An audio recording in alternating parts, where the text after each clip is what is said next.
welcome to the Scene Weekly podcast, where we harken back to our college debate days and pick two movies of the same theme to bring families together and apart like a giant tug of war with words. This week's episode is focused on another round of 4U movies, with French film Tell No One providing its fruitful lies to Aftersun. Come join Jonathan and Steven for another week of desirably less plot chatter and hopefully more film banter. We are Scene Weekly, and welcome to our world. And we're back. Welcome. Yeah, we're back, man. We're back for another round. This is round 4 of 4U films. And if you haven't noticed, which I'm sure nobody has, that every 9 iterations of this podcast, we are now doing the 4U. Just so happened that it was coincidence on the second, and we wanted to continue the path because it's fun. I like it. Yeah, I like it too. It's if you're a new listener to this, a 4U film is basically where we each give each other a film that the other has not seen, and it's their film that they have to kind of bring us through and talk about. And it's typically a film that holds some kind of special place with that other person. So it's like giving you a gift and say, hey, watch this. Now I want to hear your thoughts. Special Places, Part 6. That's right. Where is your special place? Do you have a special place in your body, Steven? Special? Probably my stomach, because that's where all the good stuff goes. You once told me that if you eat a lot of food, then you get very cold because all the blood is rushing to your stomach. I remember that. We were in Colorado. Yeah. That's right. Yeah. With my mom. It's true. It's a fact. I think we were eating pizza. Probably. What are your thoughts on Chicago deep dish? Do you consider that pizza? I consider that a pie. A very savory pie. Savory pie. Yeah. Could you imagine waking up and like watching football in the morning on a Sunday? Is it in the morning football? I don't even know. And then just like, here it is. Yeah. I'm just gonna order just a pie and just housing it. You must feel terrible. Like I mean, tomatoes are considered fruits. So, I mean, it is a pie, a meat pie, typically. Yeah, I'm not a huge fan. I would say it's kind of like, it's just like a bite and I want to be done with it. But what is your favorite style of pizza? Like, the New York, Detroit, Chicago, like there's all these iterations. New Haven, what do you like? For sure. New Haven is my favorite. Connecticut. Yeah, New Haven. What is that? Crispy. It's its own thing. I would have to say that, or like a typical New York slice, but New Haven is probably the best. I wouldn't consider it thin, but it's relatively thin pizza with a small crust that is happens to be more on the crispier side, and it's absolutely delectable. And I went to a variety of places. I think Dave Portnoy was like not reveling, but he was saying that how outstanding the New Haven pizza is. And I was like, I went to Colony Pizza and I've had a variety of those, and I was like, this is really, really tasty. And then I went to like the proper New Haven places that he recommended, and they're all like spot on good, delectable. Yeah. Like John's on Bleecker in New York, good slice, but New Haven to me is just it's a better pizza overall. I have to try it. Never had it. The Neapolitan, like the margarita type pizzas. Yeah. Anything that flops, I'm not a big fan of. And that thing flops. Like, it's just too much. You got to really it's a two-hander. Yeah. You got to fold it. Just oily. I'm not a big fan of those. Yeah. I mean, I like them. I like them more than deep dish, but it's not something I would go to every time I wanted a pizza. I mean, I would probably prefer to even go to Pizza Hut, for example, which their little pan pizzas are not bad, honestly. Pretty tasty. They're not bad. Something in my brain, I think that has a sticking point. Anyway, speaking of my brain, is this a pizza podcast? Do you like my haircut? It's my first haircut in almost 5 years. It's sharp. It looks really good. I mean, I really can't notice it, to tell you the truth, but it's subtle. It's very subtle. I cut my hair. I started trimming my hair by myself during COVID. So March of 2020 is when I started. And for whatever it's worth, Neanderthal, didn't think about going back to a barber until like last week when my hair was getting fairly long, and I was thinking, why haven't I gone back to a barber? And why haven't I even had this thought in like almost 3 years that I could have gone to one? So I went to a barber. It's pretty nice. Prices have gone up by like $10. Jesus, Yeah. my lord! It was properly shocking. I think it was like 25, and now it's 36. And I was like, what happened here? Like that doesn't. Sounds about right. That's Yeah. And then crazy. you got a tip on top of that. Yeah, and then but they do provide. So it's everything that my old barber used to have. My old barber was on 52nd and Second. I love them for like 15 years. I used them, and then they have like a massager that they now use when they put the hot towel up. Oh, you do the whole I thing. was like, oh, this Yeah. is nice. All you need now is a beer. But anyway, back in the barber world, Bee's Barber. If you're ever in Syosset, just met the guy. Shout out. Yeah, if you would like to be a sponsor, he is trying to get out there. But anyway, how's your barber? I hear that you have a barber in Prague, barber in Istanbul, a barber in everywhere you go, right? Yeah, I do this thing when I travel, where I typically need a haircut beforehand, and I'm just too busy, and so I find a barber in the city of where I travel to. I did it in Montreal. I've done it in New York. Just I look on Google and see where the good reviews are, and I hop on in, and it usually works out for the best, and I never see that person again. But you like to say my barber in insert city. Yeah, like I got my guy in Montreal. He does a good job. If you're ever up there, like I can give you his name. It sounds good.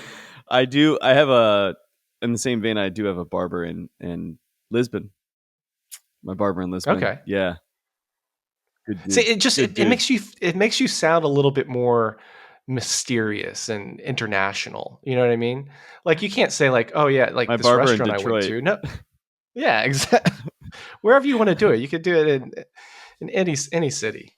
Um, I like it though. I'm gonna start using it. My barber, because I mean my barber in Syosset. I guess it's not as cool.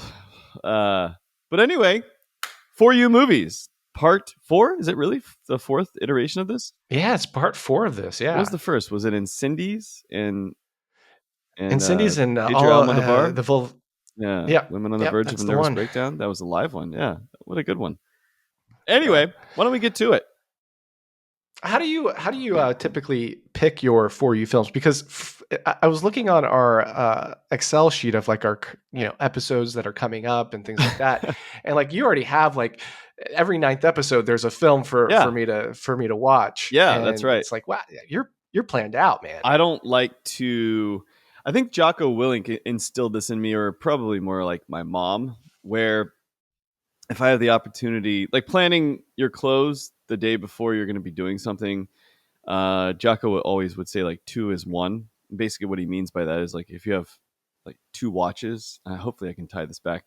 You have two watches opposed to having one, so if one breaks, then you always have a backup. I kind of take that mentality to pretty much everything in life. So I don't want to rush to get to a for you film, and I'm just going to put them in. And then I know exactly, and I would prefer to have 5-6 weeks planned out of what our topics would be, so I can get ahead when the moments I have are available to me.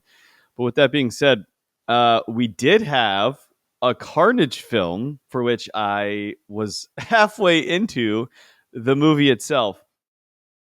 It like no lie, I was more ecstatic about talking about Carnage than either of these films by far. Having note copious notes halfway through, and you're like, "Oh yeah, I've seen this movie. Yeah, really good one." And I'm like, "What the fuck, man? Come on, this is outrageous. How can I have?" First of all, like, it was more of the excitement, and then the being ripped away that I was more upset about this than anything. I was like, I can't believe he hasn't seen Carnage because this is not even an hour and 20 film. Like it's so short, but powerful, punchy, like on point. One of my favorite films of all time, and such a cataclysmic combination of dialogue and real human adult life. Like unfolding in front of our eyes, because like every example that of situations they get into, I was like, that could easily happen, or that has happened, and like I could definitely see the reality of this situation, even if they're like melting. I was like, this is real, like real shit, even if it's Oh yeah. slightly exaggerated. I was so excited, like super excited. Well, here's the thing. I mean, Carnage is not off the list of films that we can talk about in the future. So I say let's table this conversation for another pod. No, But I won't tell. because it was the idea that you hadn't seen it was the excitement for me. Yeah, there was a little bit of amnesia there on the title, but then it came back to me. And then yeah, I have a couple more films. One in which was ordered, and we don't have to talk about it now, but we can't find it anywhere, can't stream it, so we each ordered DVDs to be delivered. They still make those, everybody. But yeah, so we It's nice. we, Yeah. we rested upon Tell No One, for which it was a few ticks down.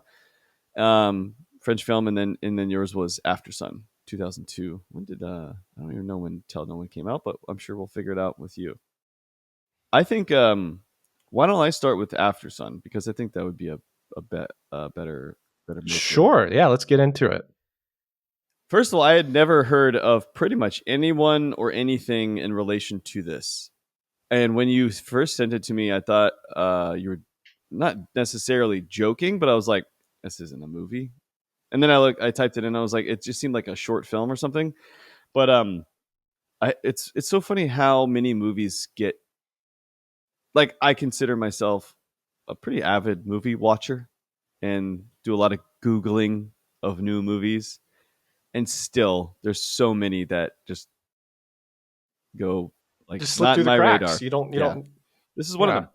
But Aftersun, 102 minutes, I believe. Director is Charlotte Wells in the year of 2022 of your Lord.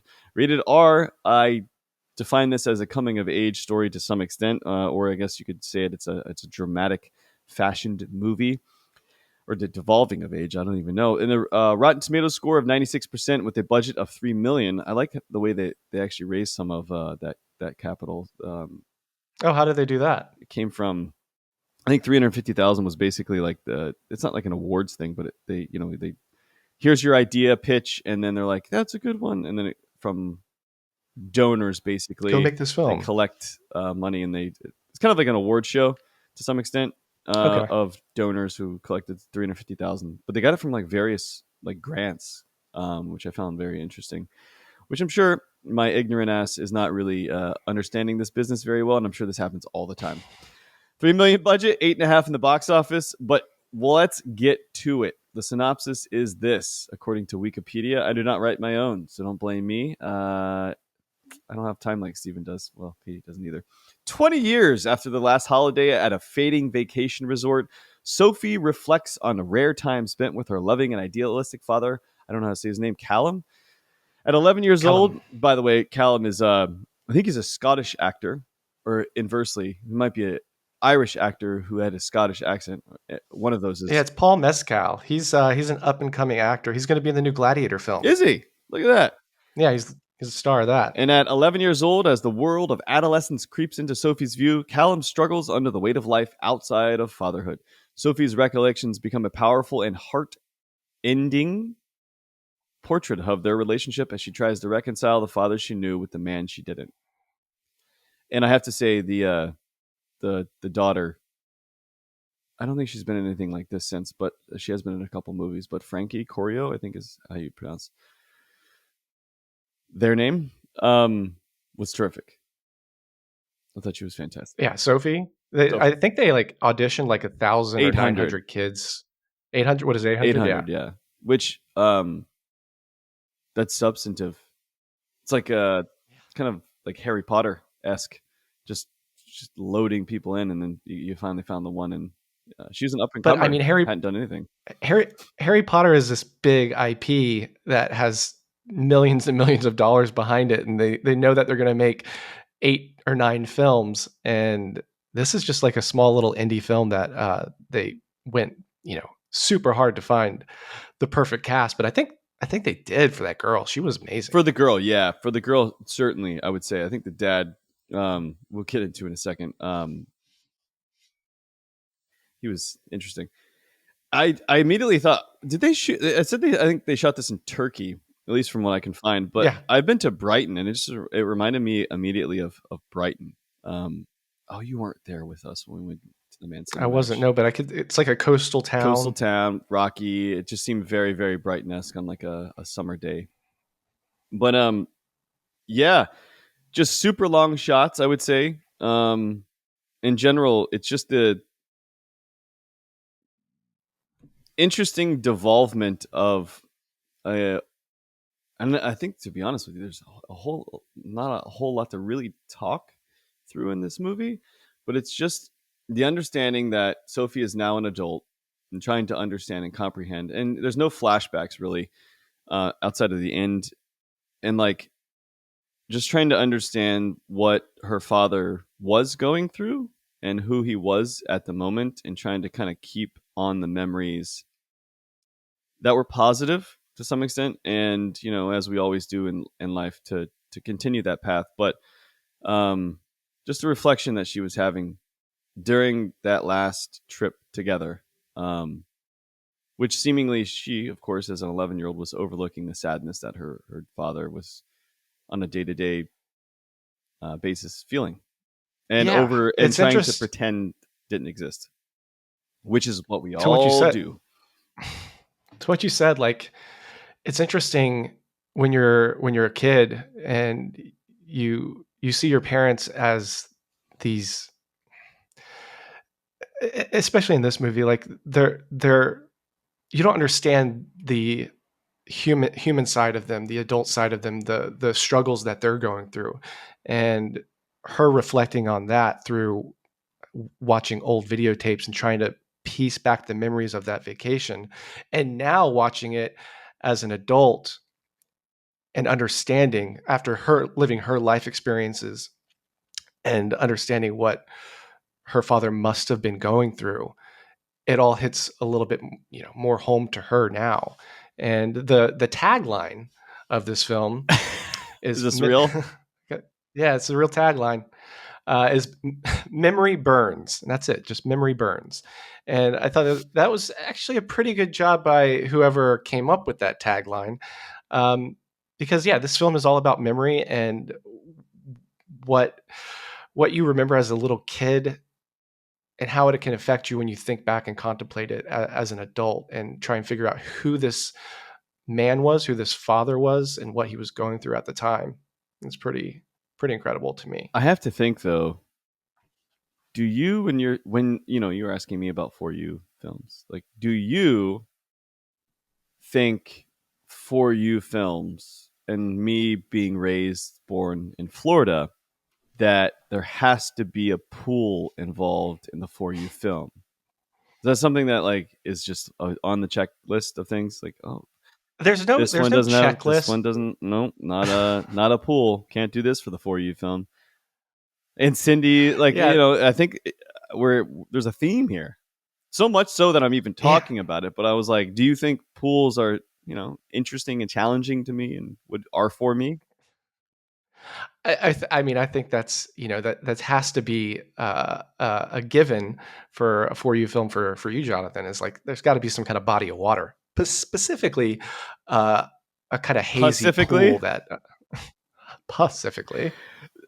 I would But say yeah, I I'd say the next movie could be Sandlot, but I've seen it, so I think you should type in best pool movies of all time and then take your pick. See what you can take my find. pick from Yeah, there. see what Okay. see what you can find, because I mean we're in. Maybe do jacuzzis count? You know, Oh, we could do the hot tub time machine. I've That would seen be it. fun. I've seen it. Oh, Yeah, I okay. think I've seen the second one. Don't they have a second? They may even have a third, but There's a second. Yeah, I believe. pretty much the same movie. Yeah, so I thought of that. But yeah, it's interesting. Like when you actually are a child, I went through an interesting childhood. Things were okay for a small bit of time, and then old daddy decided he wanted to ruin our household. And just a lot of issues that I guess we're still dealing with to today. But like, if you're in that aggressive household, you kind of immediately know that your mom's not doing well, or I guess in this is my own situation. It's like your father is not doing well because there's no way to really truly hide it, but she was able to hide a variety of different things, the examples of which I never really truly understood. For we had a small bit of money when my parents were together, and then when they weren't, I was just too young to understand. Like, oh, we have nothing now, and we're moving into a duplex. Like, what is happening? Like, we live next to a trailer park, and then stuff like that. I didn't really understand. I was probably also Neanderthal, too stupid, but like the emotional side to things as a child, yeah, it's since you've never been through it before, you're never going to know like how to pick up on even the cues that would um, indicate that. And so it's something that maybe in like the Korean world of things, like having nunchi. I don't know if you know that word, but nunchi is like kind of No. understanding the room, understanding like what somebody's going through without speaking. You don't really get that until at large parts of being an adult. You don't really get that until adulthood, and even then, it's sometimes difficult to understand. But um, it's sad. I just think it's even more sad of like just often. I mean, there's no confirmation of him committing suicide at the end, but it's pretty there. It's pretty. It's basically a certainty. The whole film is predicated on that, and shot from. I guess we can get into it, but I, to be honest with you, I hated the way this movie was shot. I thought it was horrendous. To be blunt, I thought Okay. there was. I thought it reminded me very much of like Enter the Void. I don't know if you've ever seen that 2009 flick, but it's like I think it's a Japanese focused anime style film. But basically, at the very beginning, it's like you're in first person view of somebody, and you can see the blinks. And then like for 15 to 20 solid minutes, I was like, "This, I get it, but god damn it, like this, just stop! Like this is outrageous." And I felt like that. I just thought you gave a video camera to a child, basically, and this is what all the whole movie basically was out of focus. I didn't really understand a lot of the camera angles. I didn't like them. I thought it was janky. I thought like even the upside down shot, basically when she was on the bed, it was a fixed shot when the other shots were not fixed, and I didn't understand why. Um, it just felt like it was shot by somebody who's never held a camera in their life before, and it annoyed me. Um, Interesting. yeah, but I Okay. understand why this would be I cute to other people, and that it would be possibly powerful. I think it just took away from the actual material itself, in my opinion. Yeah, Yeah. I have a different, completely different view on the directing and the choices of shots and choices of color and choices of um, using the camcorder I footage get it. and I get the. why. I just think it's too. Um, I'll get into my exact actual point, and this is my literal critique of the movie. And I should probably just read this, and I'm going back to like us being mild critics, and I'm probably going to be disposed. But this is the simplest way I can put it and frame it for you to understand intimately what I'm trying to say. I think it's a bit of a modern art piece that tries too hard. And I'll read what I actually have here. The movie itself is similar to a Tetris level, where if you're playing Tetris, you have nothing but five-legged piece blocks. The long ones of Donatello's staff, basically, and Yeah. you can arrange them in different ways, but you'll still end up with something not as creative if you had actually the full set of pieces. It's like playing chess with all pawns. It's still a game or a movie, and the material actually is legitimately profound in my view, but the execution of it is very ordinary. Slightly above ordinary, possibly, but one that actually just leads to boredom and anticipation of hope to be better, but it never got there. And I think especially so. So, like the choice of the girl character was outstanding. The father I thought was terrible. I didn't think he did a good job. I also thought that this movie itself was basically. This is where I don't want to just go crazy. Somebody was in COVID or something, and I know that it rings true to home. The movie itself and the script itself and the director, and I know that there's actuality here, but I think that it just didn't translate to the screen for me, and just didn't like it ultimately. It's okay. Yeah. That's I mean, I like your analogy of with the Tetris and the pawn pieces and things like that. My approach to this film um, was watching it, and yeah, things were out of focus, the angles were weird, but the feeling that this film put me through. You talk about how you like films to challenge you. Yeah. And I don't think this film challenges me or challenges you. But it hits this like emotional center that leaves me thinking about the film for literally days and weeks on end. And I don't have too many films where I watch it and that linger, that just emotional center of what happened in the film just lingers with me. And it's because of the way she shot it and the way she framed things. Because a lot of the framing of Callum, you don't get a clear picture of his face for 85% of the movie. And that's intentional because Yeah. we're experiencing this movie Through her eyes. as a memory, Yeah. as her memory camera, Yeah. right? As a kid. And I thought the way that she edited it and framed it, and it, it just it added to the layers of what this girl was coming to grips with as an adult too. And the intersplicing of that kind of rave scene, like I've watched this twice now. Yeah. Once, a year or so ago, and then I watched it again last night because I just wanted to. There was definitely two kind of like feelings of when I watched it. The first time when I watched it, I thought something bad was going to happen to Callum at any moment.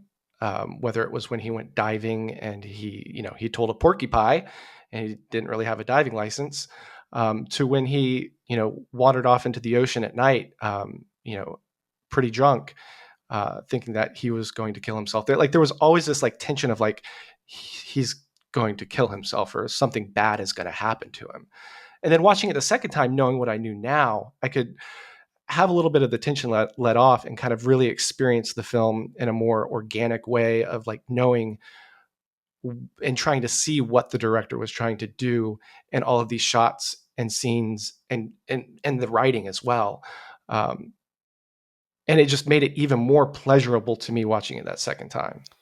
Does that Yeah. make sense? I did a massive amount of research to understand how things were shot and things of that nature, and I still think it takes away completely from the actual material itself. And before I did anything, I just watched the movie. So, and I initially thought it took away from it. I don't think it added. I think it's kind of like you're in a bad relationship, thinking that it's always going to work out, and you're trying to find the good in somebody, and you continue looking at their nose and being like, "That's a really pretty nose," as they smack you in the face with some bullshit. And you're just the guy that just keeps going back to getting smacked in the face, looking at that pretty nose or those pretty ears. And I'm just like, no, nah, I'm not going to get into it. That nose is not a good thing. So I think more so maybe when I was in my early 20s, I would look at a film like this and probably build it up more than it needs to be. But for me, I'm just sticking to what I like these days, and I don't see. Here's a good example. Here's a very precise example that comes to mind. I think if you give this to a David Fincher or a Scorsese, and you shot more, like the shots selection was terrible.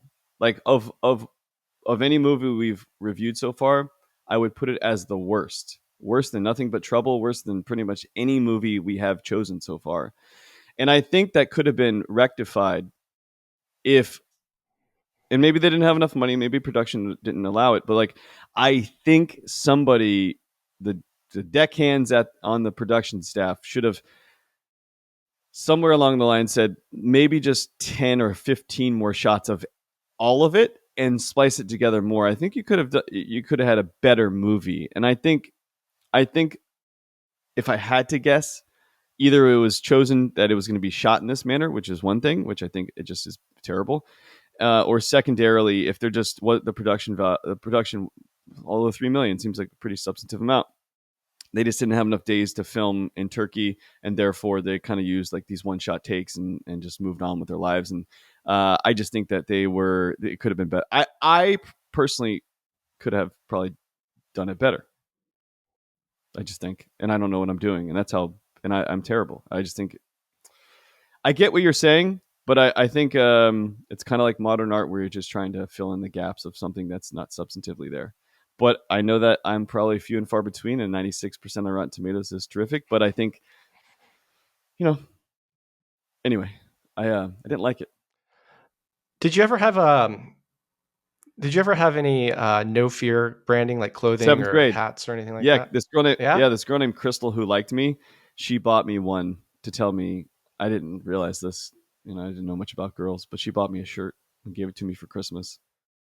I couldn't afford Did one. you rock it? Yeah. I didn't realize I had to talk to her afterwards. And then like her friends were like, she likes you. She gave you a no fear t-shirt. I was like, can I give it back? Like, yeah, Wasn't mutual. I got it. no fear is great. It Yeah, came I remember back. I had a It no still fear. exists. Does it? Yeah. Remember those in Big Johnson shirts Oh, with the dog. with all, lots of things, but yes, Big Yeah, Johnson. I had a no fear hat, and I remember like on the little the tab of the hat, it always had like a no fear quote. You didn't know what you were going to get or Yeah, whatever, yeah. and it still sticks with me today. But it said, flip it over and it says second place is the first loser. Yeah. It's like rock that hat all the time. My friend, uh, he when I got seventh at Worlds, he said something along that that perspective. He's like, "Great job, but seventh place is the sixth loser." And I was like, "That sounds even worse." I'm like, God damn it. But anyway, I for this film in particular, you know, I do have not in my own life, but my family's life have similar stories to this, and I know very much firsthand the intimate side of it. I mean, I don't. I shouldn't say I do. I know the situation, I guess, well enough to opine on it, and I just think that I would have gone a different path, and I would have shot the movie. Um, I would even shot it in the same way, but like make it more takes. David Fincher, I really think would have nailed this, like crushed it. And again, the actual material itself is terrific and lovely, and Sophia is an like Frankie, unbelievable. Frankie, Like yeah. her performance was unbelievable. Like that, it's the highest rating that I could give it, and I disregarded Callum's. I just didn't. It wasn't believable. The See, relationship. I know that they moved in together basically, and that they hung out for weeks in advance to get that, and it just didn't have it for me. I've seen bad families. I've seen families in depression. I've seen firsthand notion of this situation, and I just didn't believe it. And maybe my situation is different. I just didn't believe it, and and then secondarily the way it was shot, I just think could have been better. I think they used too many first takes, or just chose poorly. That's my opinion. I didn't get the feeling at yeah, all like you're saying. Like I was actually yeah, I did. halfway through, I was hoping, can he just fucking kill himself? Like this movie stinks. Like god damn it. Like I'm tired of this. Like flash forward or something, like kill himself, and then she's gonna make some realizations about life. I was hoping the movie like would just get done. Didn't like it. I again, with I disagree with you, but Clearly. that's your opinion. I think Paul Mescal's performance was incredible. I thought he played the dad that had a kid way too young and is kind of aimless in life. He was going to set up a. He's living in London now. He's going to set up a cafe that fell through. And he's going to work with his friend on something. Um, and he's just kind of aimless in life. He's trying to meditate and do tai chi.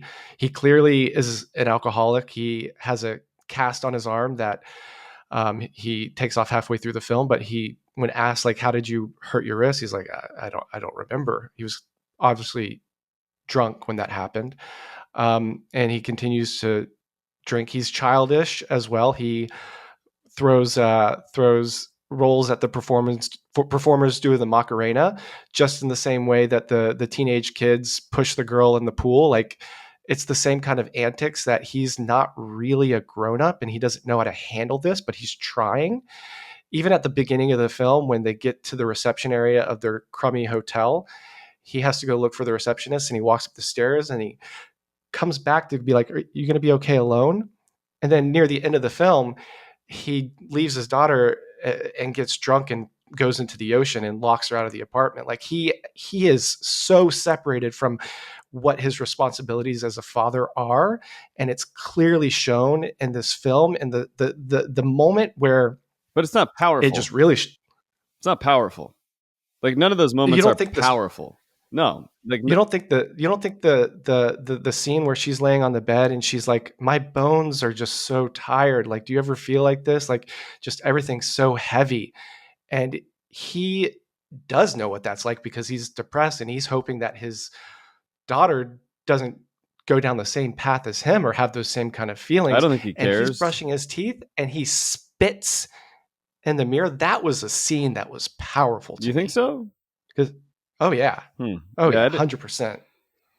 I just think it's like overacting. I don't know. It didn't. I wasn't moved. I don't think it was powerful. I thought when she was upside down on the bed and at the very beginning, notwithstanding the shot selection, I just thought that was a pretty cool moment. I just thought the connection wasn't there for me. I mean, I've seen, I have felt depressed parents. I know what they look like, and it just seemed like this is somebody who has possibly never been in that situation, and is trying to pretend that they have, and in essence, acting. And that, I mean, there was an interview with Tom Hardy and about method acting and things Yeah, like that, and he's like, no, I don't believe any, I don't subscribe to that. There's only two types of acting. yeah, There's convincing and there's not convincing. For you, that was not convincing. I get that. That's fine. yeah. That's totally fine. But for me, and I don't have anywhere like near of like those kind of lived experiences or anything like that, of like, parents separated, family members, things like that. Like I'm lucky, and I don't have that. But through this movie and from what I saw, it hit hard. It No, hit that's hard. good. I mean, it's good that I mean, you and other people thought it was powerful as well. I'm not saying. First of all, I'm not saying that it's. I'm just using that as a kicker, but I think it's still shot poorly, and I don't think I just wasn't moved by it. I didn't care. It never nothing. I was thankful that the movie was done. To be fair, honestly. So yeah, but it's Got it. interesting. Your For You movies. Can't like wait for the next one. It's been a very exciting time for me. I think it's like a one for four so far, something Problemista like that. was the last, right? Terrific. Yeah, Excellent. yeah. Excellent. Excellent. Like that is see, I don't want to get into weirdness every single time, but that's like excellent acting, excellent shot selection, and just weird in a very cerebral type of way. I mean, it's like you check off every single box that I pretty much have. And it ties back to I believe him, and it's a real story. Although the execution of that, I can compare it now. Like the director, what's her name again? Charlotte Charlotte Wells. Wells. This is her story. Tai Chi was actually inputted from a family member as well. Like this is her story and it's real, but I think the execution of it for me is just there's a a massive disconnect. I think the actual substantive nature of a film that I would like somebody to remake this film, like the people I was telling me before. But Problemista, that's his life too. That's all in his ideas throughout his whole life. But you can tell that shit actually happened, and it was fucking real, and it was real to him. And to me, that was powerful because I was like, I see him on screen, and I only realized after, like, looking him up, I was like, what? This guy must be some like a weirdo in a good way. And he was a weirdo in a good way, very quiet. And I was like, you could tell. He didn't have to act it, maybe because it was him. He was like, this is my life. And he just was. and maybe that's a difference. And he wasn't acting; it was convincing, very convincing. But this to me was unconvincing, and frankly didn't like it. So I don't want to bash this anymore. I don't like the fact that I don't know another way. Every comment I have is basically I like the warmness. I like the movie poster. The movie poster's nice. I like Movie poster's I like good, the yeah. blue warmness of a lot of the takes, a lot of the shots. I think I laughed out loud when he was screaming on the bed because I thought it was hilarious. Wasn't supposed to be hilarious, but it was like, what is happening? It was supposed to be, yeah. I mean, it didn't. The film didn't hit you the same way that it hit me. Like um, I love this I'm. though. Well, I like it too because I'm celebrating this film in a way that this is probably one of the top 10 films of the past 5 years for me. Yeah, Like not of that I watched, but of the past 5 years. yeah. Um, and I'm celebrating it. I'm not defending it because I don't feel like I need to defend it. And you're not attacking it. You're giving your honest opinion, which is great. I just disagree, I mean, I guess and I'm you disagree attacking with it. I me. just don't like it. But yeah, let me can I give a little bit of introduction for Tell No One? I know Sure, it's yeah, your if you it's your like. actually. Why don't you give the intro and then I'll give my intro of why I chose this movie. Okay, that sounds Better. lovely. Um, quick question before we jump in. Did you ever do the Macarena?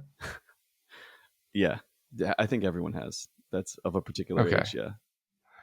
I mean, that When's the what a last time to be time? alive. When? What a time to be alive. Yeah, they still play it at weddings though. Can you believe that?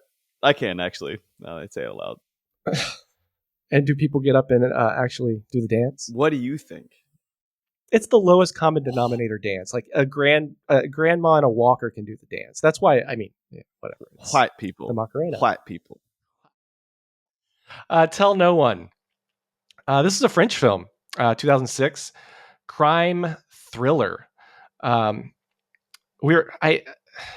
You're always giving me these names that are harder to pronounce, but the director is uh, I'm not, It doesn't matter. Mr. Canet. Yeah. Yeah, who, funny enough, was an actor in The Beach. Oh. He's this Oh, is he's his the second film. the husband slash boyfriend to the. Oh, I The know who you're boyfriend of talking the about. Yeah. Yeah. Yeah. So he directed this film based on the 2001 novel of the same name, starring Francois Cluzet, Marie-Josée Croze, André Duslier, Kristen Scott Thomas. Got the last one right. Uh,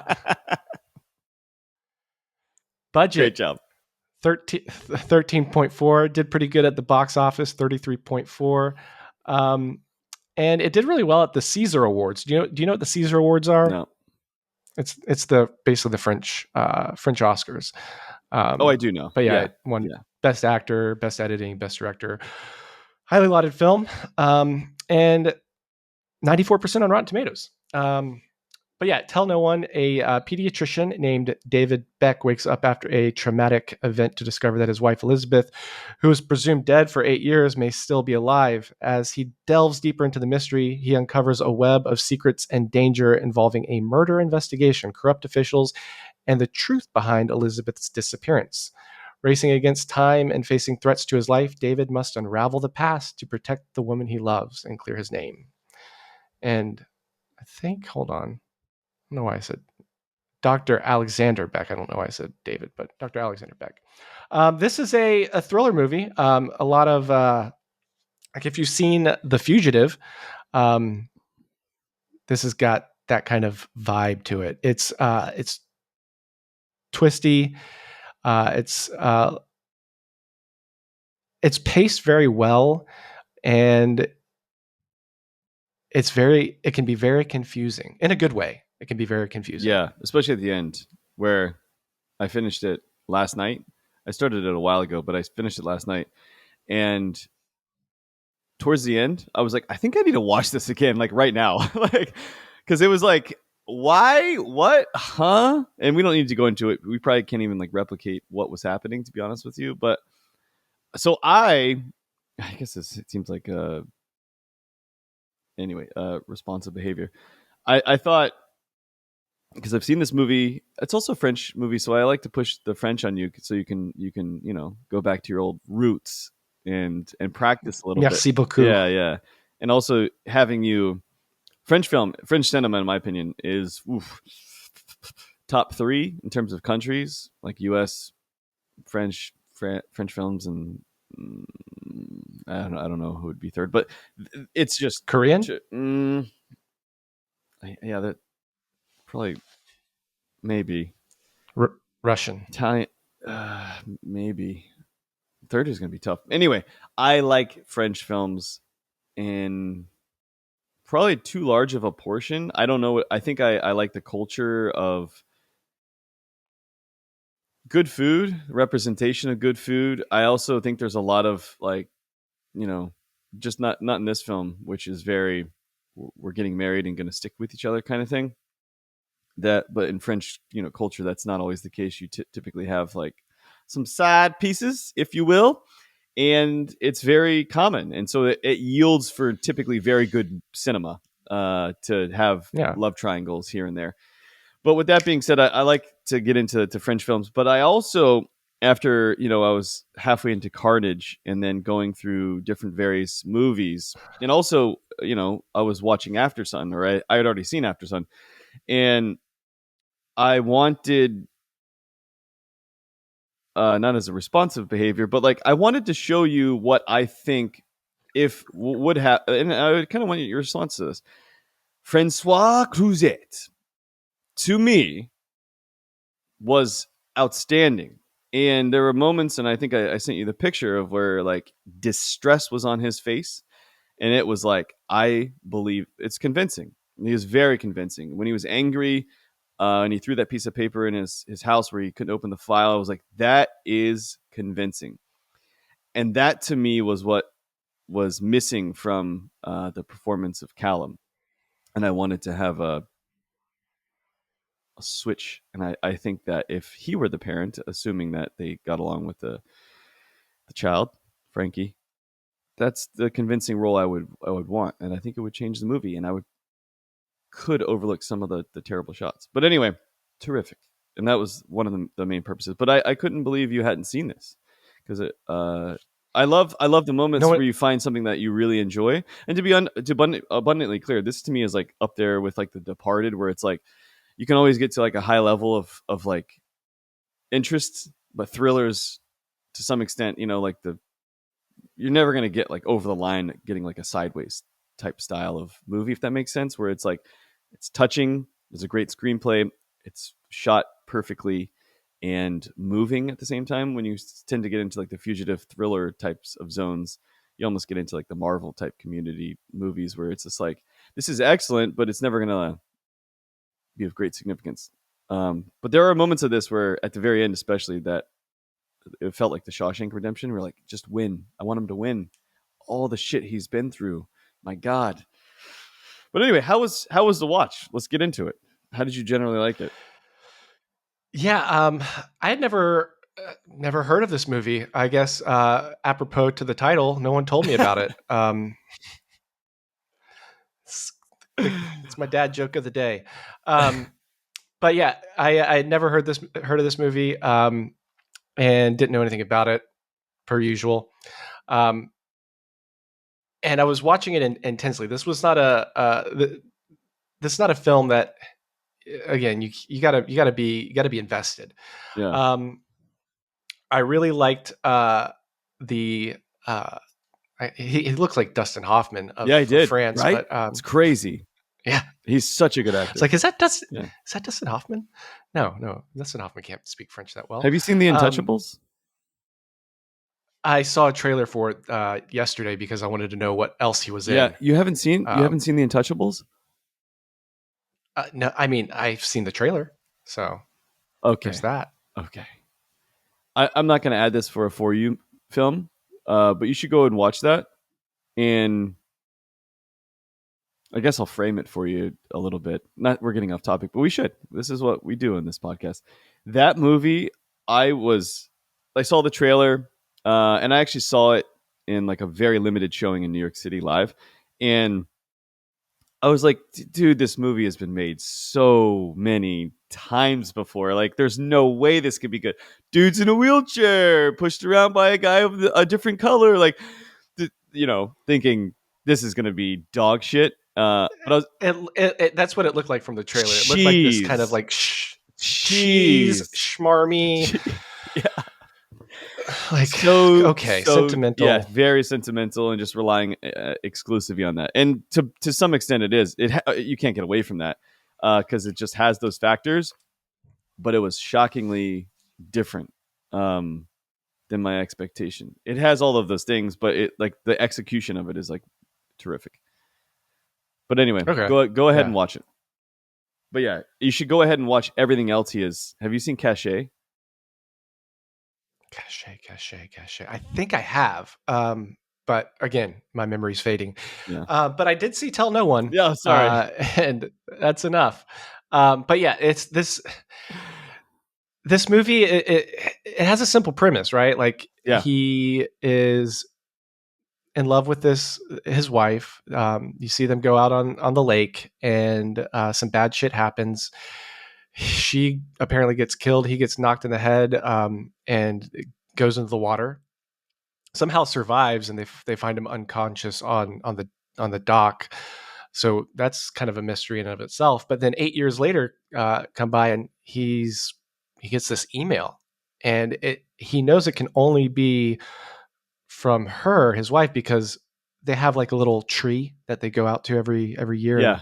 mark the tree, and that's basically kind of the title of the email, the description. He's like, "What the fuck is going on?" Right. So he knows like she's alive, and there are some forces at play that do not want them to meet up, and that's the whole movie is we're trying to unravel, because he could still be a suspect in the police's eye. And once some people get murdered, and there's a gun found at his place, that's basically the police think his confession, and then he goes on the run. And that's when it gets fun, is when Yeah. he goes on the run. Yeah. Like that's, and I still get lost. And I think this is intentional. This is not a bug, but a feature that the director, the casting people, they chose people in the film that kind of look alike, where you're trying to put this puzzle together, and it's very like it's confusing, Yeah. and you're supposed to be confused. The kind of the father and the police chief to some extent, like and the cop without a mustache. They kind of look. Yeah, a lot of people do look similar outside of uh, Thugman. What's his name? Yeah, Godfather the tattoo, the thug. cheesiest tattoo of all time. He is again. It's one of the, to some extent like that feel good moment. Like he's a doctor helping out what appears to be a distant. He has a connection with this child of a lawless person, I guess, to some extent. Yeah, guy on the And underbelly of the world. he doesn't really the doctor doesn't really truly understand what type of underbelly, but he has his information just in case, and he's the only doctor that his son can see, and potentially could have internal bleeding, and takes care of him. But ultimately, when he needs somebody, he calls while in a dumpster, no less. Terrific running, by the way. I thought he actually had pretty good form. Actually, ran pretty quickly. Looked legitimately like he's run a few days in his life, but he calls up Mr. Thugman and that's where, while being on the run, makes it all worth it. Especially with the very beginning of the scene where he's trying to get away, and the two guys come out and pop off some shots, and then just shit Yeah, goes down. That was so fun to me. Um, Very enjoyable. I got a question for you. Yeah, Speaking of the dumpster, um, this movie, like I said, there's a lot of uh, themes of the fugitive, and there's that one scene in the fugitive where he's running away from Tommy Lee Jones, and he has to jump off the dam. yeah. would you Oh, would you would you rather jump off the dam or jump in a rat infested rat dumpster? infested dumpster for sure. Yeah, Yeah. yeah. That's an easy task. Because the likelihood, you ever jumped off something very high? I've been on like 75 feet into the water. Ooh, that's one. You can die pretty easily that way. The rats, no big deal. They already got a dumpster of food. Like they're not gonna eat me. Come on. You ever hung out with rats? Yeah, You're you're in New York good. City. Just I hang out with rats all the time, man. Come on. Yeah, it's not my You would it's jump not my off. You go-to. jump off the dam. I would probably dive off of it. Yeah, Dive. make sure You just dive. So you're in the midst of battle with Tommy Lee Jones, scared, and you're diving. You're not jumping. You're diving. How is your dive game, by the way? Because I know that you used to swim in high school, but your dive game appears you're confident enough in it, which I think might be your issue. You probably haven't dove enough to understand what to do. And you're just like, diving's not that hard. I could dive 3 feet. I could there's dive no 300 feet, right? there's no flips involved. There's no nothing like that. Like just straight, nice form, kind of pencil in a little bit. I know you like pools. Is there a pool that you could use next to you that we could edit you diving into this next podcast or this podcast? I want to see you dive. Uh, I have a pool at my apartment complex. Can you? Is There it you go. open still? There's no diving signs because it's not deep enough. How deep is it? It doesn't matter if no diving. Can you set up a camera and dive into the pool, please? I'll do a sailor dive. Yeah, I want you to dive how you would dive off a 300-foot, whatever the dam would be. It's pretty tall, 200 feet or something. Please do that. challenge accepted. All right. So, folks, this is going to be an interesting one next week. So, I actually liken it to The Fugitive to some extent, where you kind of have that, like, that there's something else that you're waiting on. Like, is she alive? Is she not alive? And The Fugitive is like, he clearly hasn't done it and is on the run. But so there's like this conflicting matter that you're like, come on, can you please do it? But how many moments did you think, she's either dead or somebody is tricking him? When did you actually become completely convinced that she was alive? I mean, when she was in line at the airport and you saw her face. Really? Then? I mean, I guess, yeah. I guess to some extent, right? Yeah. that's when it was confirmed, Yeah. right? That's when you know. I mean, I was pretty sure once you get, like I said, the email and it's like basically their tree that they carve out. Like nobody else knows about that, I would think. But I mean, this is not a movie where you can guess the ending. There's no way that you can guess the ending. And if you try, it's just a fool's errand because you can't. And that's okay. Like I was more enthralled by the ride that I was on than trying to figure out how all of these puzzle pieces would fit together. And that was it was fun. It was a fun movie. I think I need to watch it again. Though. Yeah, I agree. I mean, I've seen it a variety of times, but especially towards the end of it, I'm like, what happened? And why? Wait, huh? But it all made sense in the end, ultimately. But it's just a tough thing to swallow, where the father, it seems like everyone's just covering and things are unraveling. But one thing, when I can't remember the gangster's name, the thug name, when he was trying to give cash to the doctor, Mm-hmm. he's like, no, you keep it, when he's outside. And my wife, just clueless to some extent, was like, is he a gangster or something? I was like, how do you not follow the ties of like the wife beater, the Godfather tattoo? Like the scar. He looks like a gangster. He talks like one. You didn't pick up on that before now? He's hanging out with he's hanging out in the side of town where Lahane are. Yeah, yeah. But there were a variety of scenes that made me laugh. Like the cremation scene, it was like touching, and it was like, that was like shocking.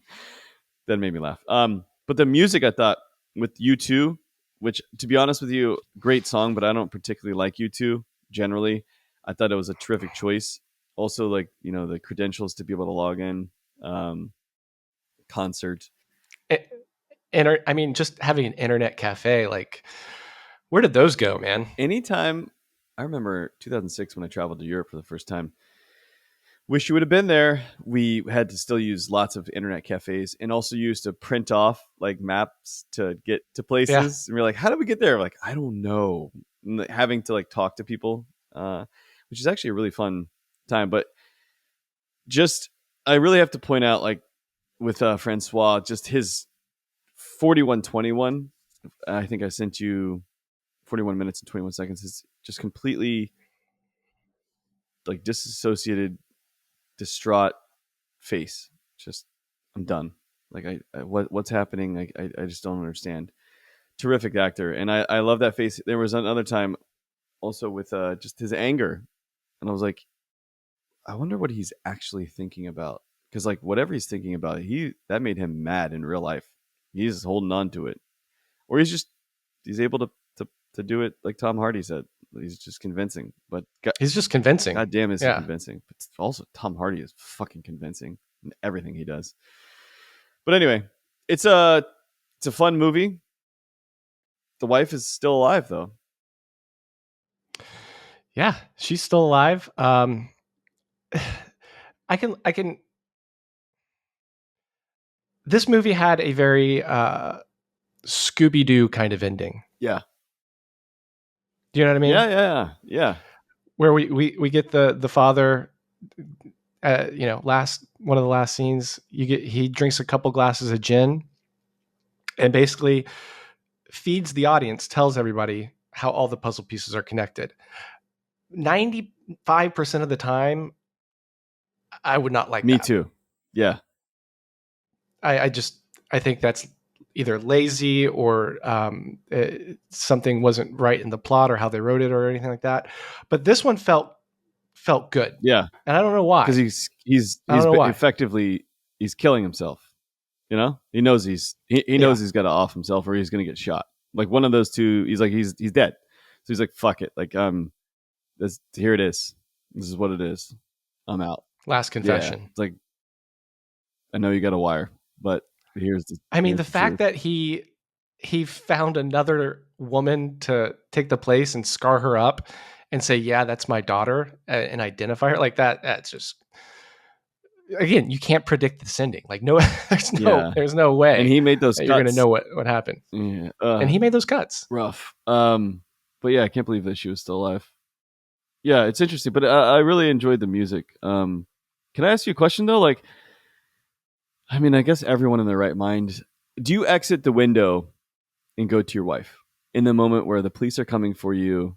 You have until 5 p.m. that day. I think it's 11:30. Memory serves. 11:30 a.m. You're meeting your wife at 5. The police are coming to arrest you. They found the gun. Do you exit through the window and go on the run for the chance to meet what you think is still your alive wife? You haven't figured out why she's alive or how, but do you go through the window? Do you do that? Yeah, 100%. Like, you Yeah. have to. Yeah. That's now I'm trying to think why he didn't do that.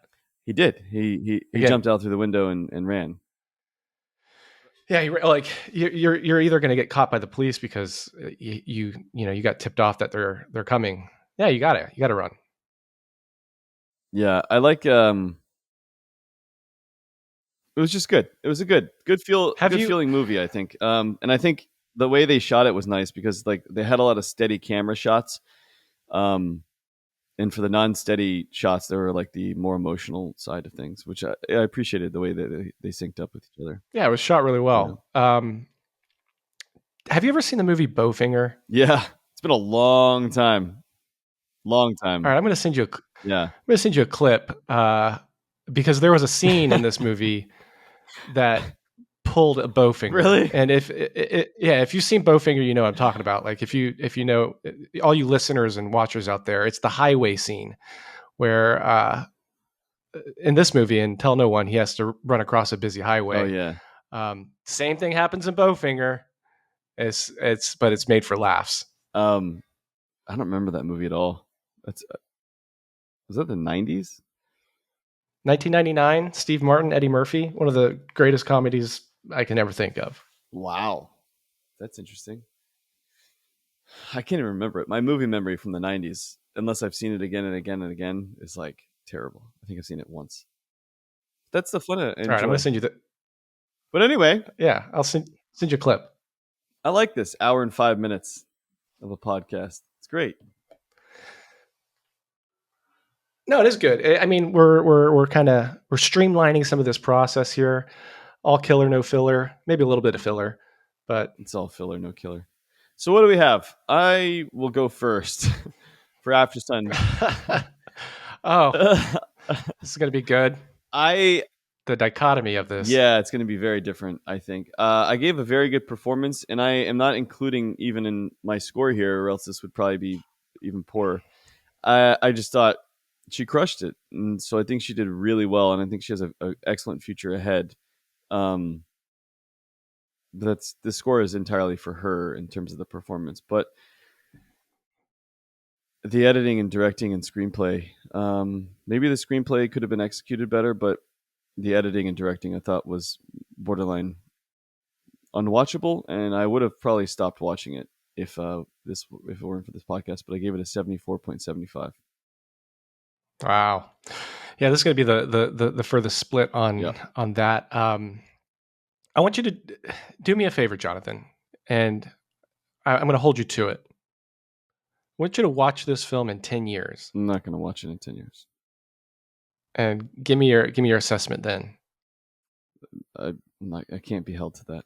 I don't know what I'm going to be doing in 10 years. You can't give me an hour and 20 minutes of your life. Okay, all I right, think I've got it. watched films enough to know what I like and dislike, and extremely rare that I can watch a film that I dislike this much and like in the future. There are things that All open right, fair up. enough. Like I get older and I understand the complexity of film better, but I'm old enough now to pretty much understand any complexity of film. Maybe not grandparents, but who knows? Fair enough.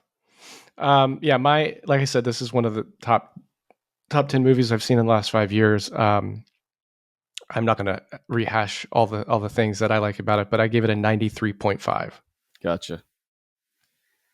And where are we?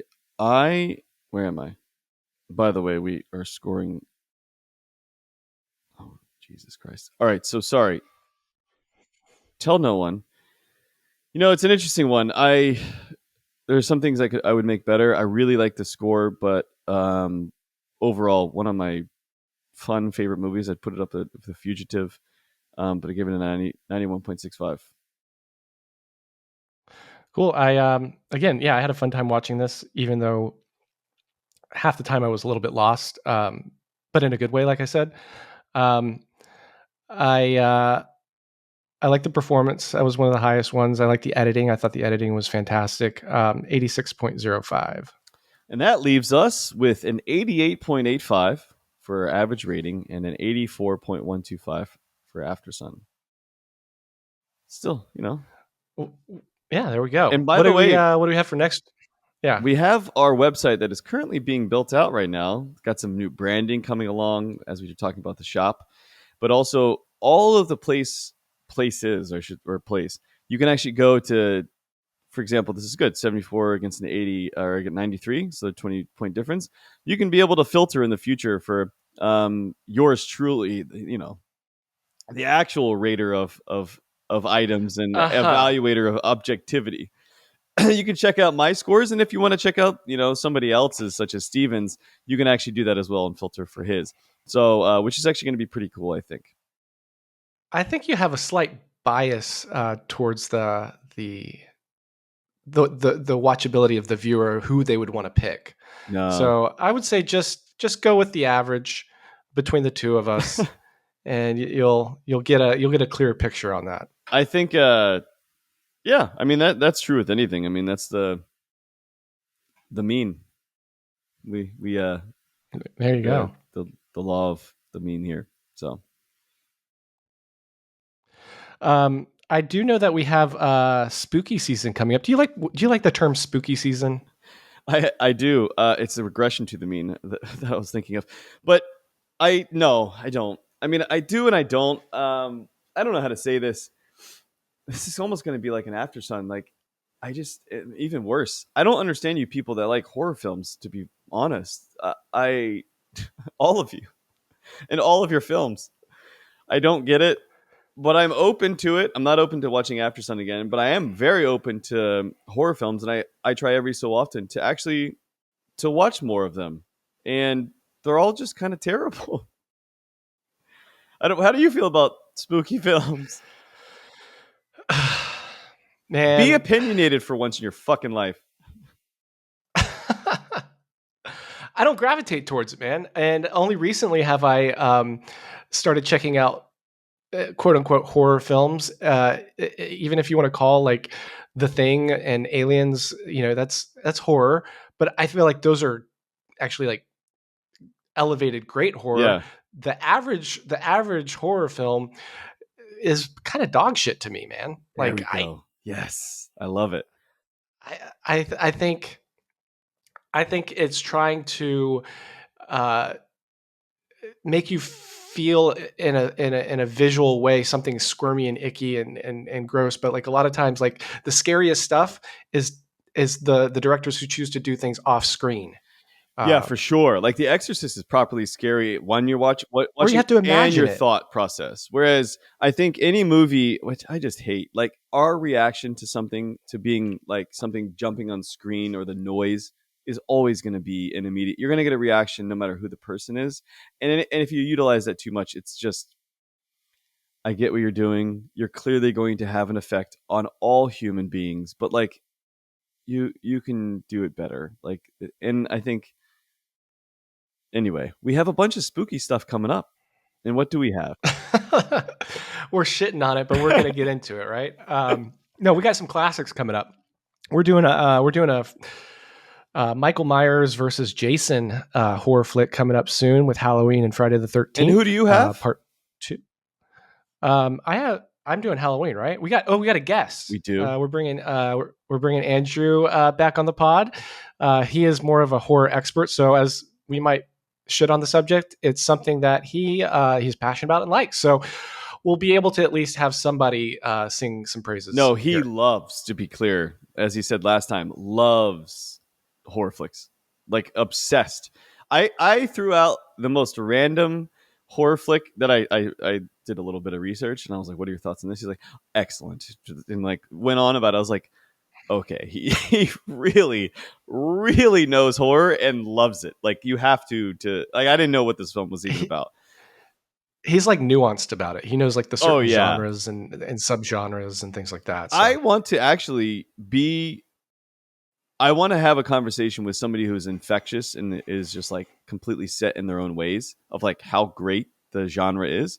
And I'm definitely open to the discussion. So I'm very honestly extremely excited because I've seen both movies, and to be abundantly clear, I think they're horseshit. Both of them, terrible movies. But um, I'm actually excited to see it in from a different perspective. I want to see his viewpoint on it. I hope he comes bringing lots of firepower because we're gonna have a lot of what are those the Scuds missiles? Remember like Desert Storm? You'd have like anyway. I don't know what I'm talking about. it's all right. We 90% of our podcast is that. So including talking about movies. yeah. Exactly. All right. Well, till next week, guys. Hopefully, we'll have a website by then or something resembling that. See you later. Goodbye.